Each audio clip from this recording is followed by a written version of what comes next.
Hi, I'm Maggie, and this is Music Theory for Piano Technicians, Part 15, the Harmonic series. And I'm going to divide this up into 2 or 3 videos.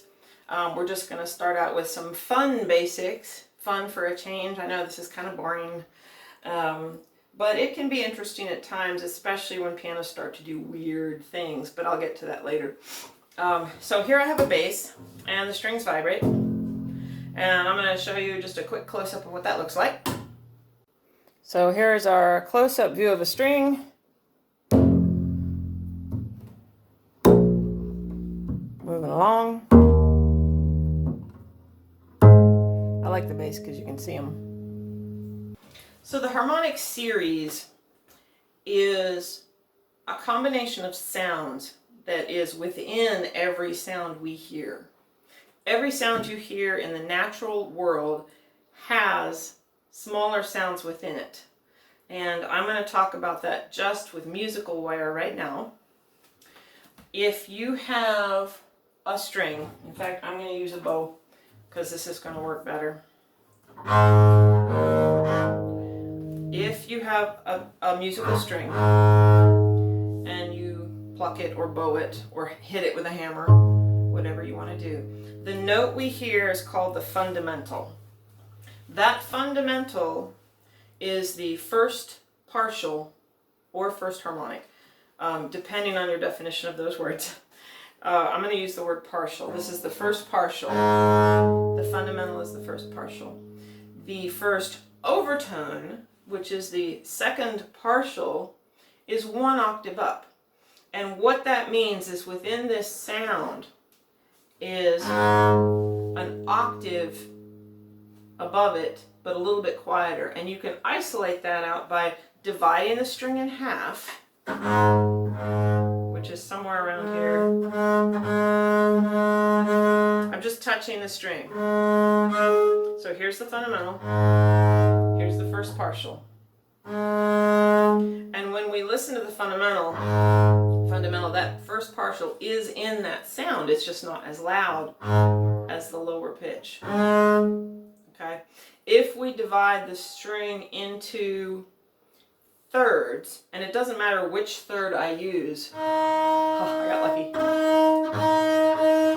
we get the next partial, or the next harmonic, or the next overtone. So here's the fundamental, octave, it's there, there it is, then a fifth above that. This is just going to be a big edit because I started hitting all kinds of harmonics I didn't want to hit yet. I'm not a bass player, I just know a little bit about it. Okay, so we have our fundamental, our octave above that, the second partial, our third partial, which is a fifth above that. There we are.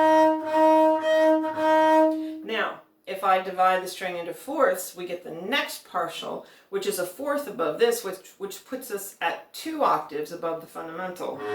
There it is.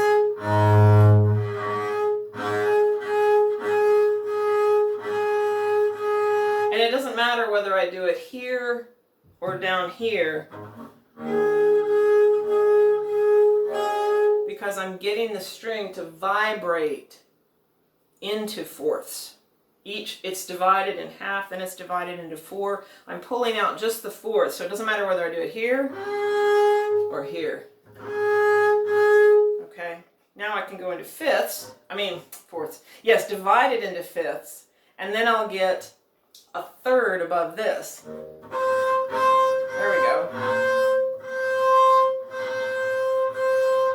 And I can just keep going, and the pitch is going to get higher and higher, but the interval will be smaller and smaller every time because we're dividing it in fifths, then sixths, then sevenths, so the division gets smaller. Fifths, sixths,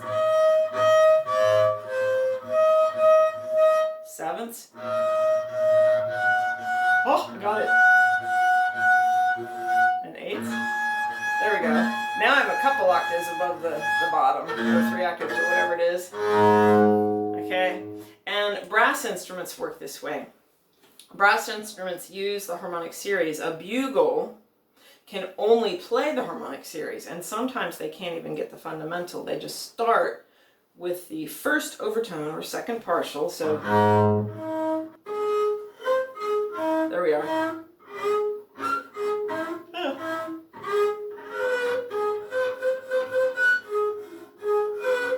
So I'm just hitting partials there. But anyway, that's kind of a very vague view of the harmonic series and how it can work on a string. And I can hit those same intervals up here.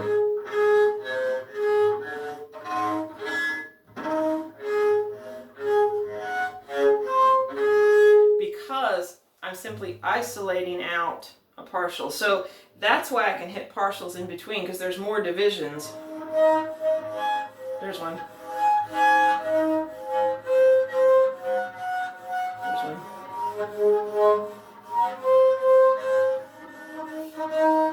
But you can hit all kinds of them. And I'm going to take you outside just for a little bit to show you a fun demonstration that I used to do with elementary school kids. I hope you don't feel patronized, but we need a little fun in this at some point. So this is my 4th grade demonstration of the overtone series. Woo! Okay. Now this first part I stole from Daniel Spanenberg. So hello, Daniel.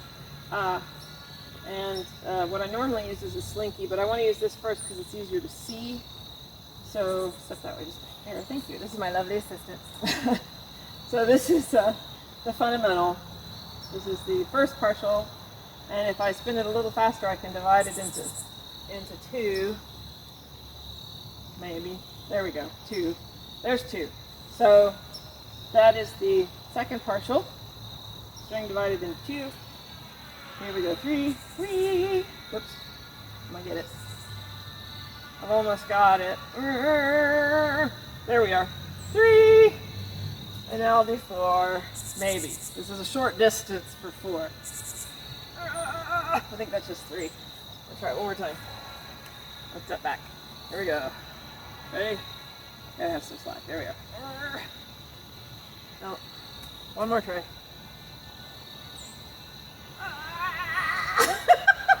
I don't know what I have. I think I have 4. Oh, yay. All right. Good 4. Now, the dangerous slinky. And you'll see why I keep it in this, because I've used this 100 times and I've destroyed it. Ah, okay. And he's going to grab one end and very dangerously and carefully hold it in one place. So I don't know how well this visual is going to come out, but you got it? Yeah. Okay, here's the slinky at the fundamental. Woo! And then here it is with the second partial, and I'm going to go ahead and set it down, so that's easier. Thank you very much. And then we're going to see if we can get the third partial. 3 bumps, third partial. You got to watch to make sure it doesn't like hurt you. Kids love this though. Oh my god, they got nuts over it. Thank you very much. 4, we're going to try for 4 here. And what do I have? 3! Oh, fail! Okay, I'm going to do it one more time. Let's take a step back. Take a step back. All right, here we go. I think, oh, that was 4. Sort of. Whatever it is, we're done. That's it. That is the excitement, the first non-boring thing in all of my videos. Thank you so much. You all right? Okay. Back inside. There's something called a sympathetic vibration. A sympathetic vibration is when a string tuned to a specific frequency is caused to go into motion by that same frequency sounding from somewhere else. So if I have 2 strings and I play one and another string is the same frequency, it could get excited and get into motion. It's almost like an acoustic push of that string. And I can demonstrate that on a mandolin. Here I have 2 strings that are tuned the same. Okay, if I don't pluck the first one, if I only pluck the second one and then dampen it, the first one will sound. See, I touched the first one, but the second one is sounded. I didn't pluck the first one. See?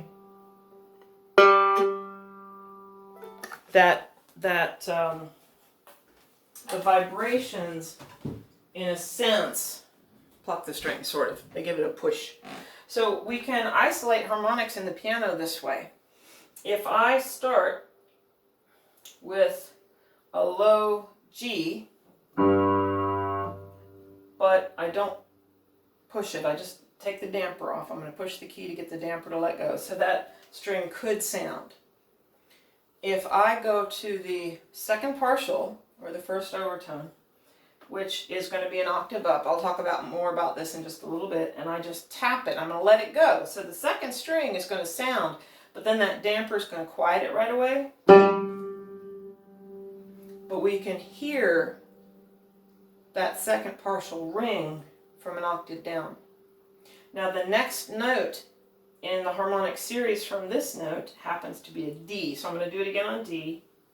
And we can hear that D ringing. That's the harmonic from this note that is sounding. It's getting that string to vibrate into thirds. This got the G an octave up.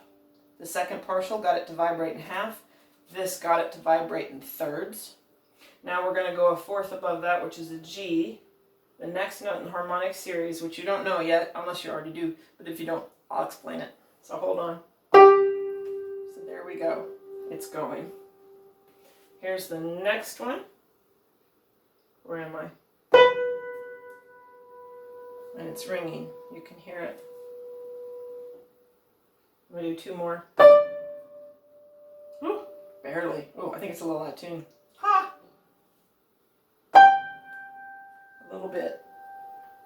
So those are my hands-on harmonic series fun examples, and I'm going to talk about it more in my next video, which will not be as exciting, but I hope you get something out of it anyway, because I'll explain it in more detail. I'll explain how you can memorize it, and once you memorize it, in another video I'm going to explain how you can use it.